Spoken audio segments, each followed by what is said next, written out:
بسم الله الرحمن الرحيم. الرحمن علم القرآن خلق الإنسان علمه البيان. الشمس والقمر بحسبان والنجم والشجر يسجدان والسماء رفعها ووضع الميزان ألا تطغوا في الميزان وأقيموا الوزن بالقسط ولا تخسروا الميزان والأرض وضعها للأنام فيها فاكهة والنخل ذات الأكمام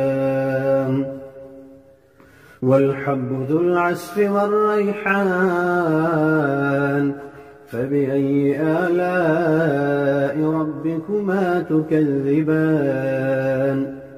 خلق الإنسان من صلصال كالفخار وخلق الجان من مارج من نار فبأي آلاء ربكما تكذبان. رب المشرقين ورب المغربين فبأي آلاء ربكما تكذبان. مرج البحرين يلتقيان بينهما برزخ لا يبغيان فبأي آلاء ربكما تكذبان. يخرج منهما اللؤلؤ والمرجان فبأي آلاء ربكما تكذبان. وله الجوار المنشآت في البحر كالأعلام فبأي آلاء ربكما تكذبان. كل من عليها فان ويبقى وجه ربك ذو الجلال والإكرام فبأي آلاء ربكما تكذبان. يسأله من في السماوات والأرض كل يوم هو في شأن.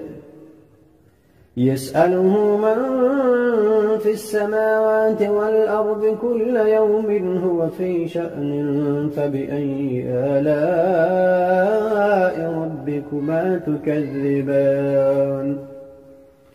سنفرغ لكم أيها الثقلان فبأي آلاء ربكما تكذبان.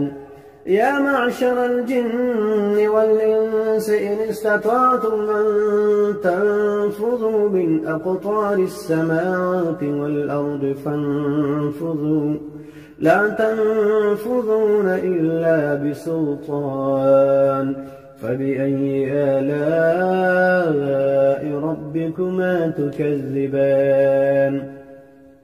يرسل عليكما شواظ من نار ونحاس فلا تنتصران فبأي آلاء ربكما تكذبان.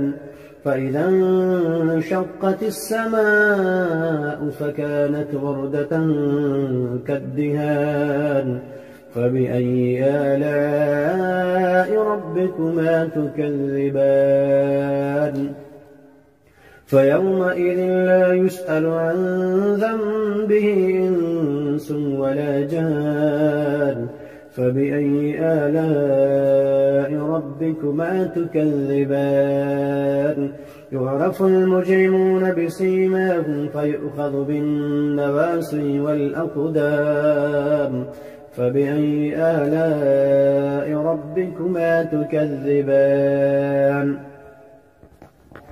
هذه جهنم التي يكذب بها المجرمون يطوفون بينها وبين حميم آن فبأي آلاء ربكما تكذبان ولمن خاف مقام ربه جنتان فبأي آلاء ربكما تكذبان ذواتا أفنان فبأي آلاء ربكما تكذبان فيهما عينان تجريان فبأي آلاء ربكما تكذبان فيهما من كل فاكهة زوجان فبأي آلاء ربكما تكذبان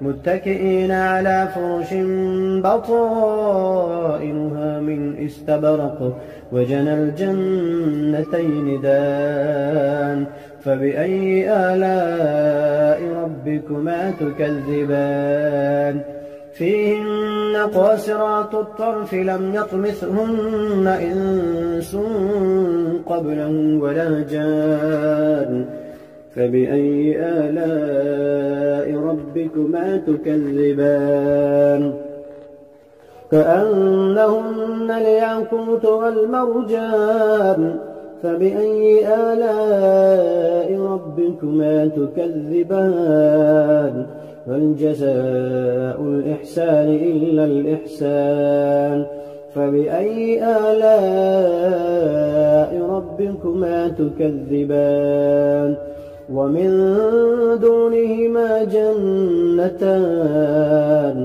فبأي آلاء ربكما تكذبان مدهامتان فبأي آلاء ربكما تكذبان فيهما عينان نضاختان فبأي آلاء ربكما تكذبان فيهما فاكهة ونخل ورمان فبأي آلاء ربكما تكذبان فيهن خيرات حسان فبأي آلاء ربكما تكذبان حور مقصورات في الخيام فبأي آلاء ربكما تكذبان لم يطمثهن إنس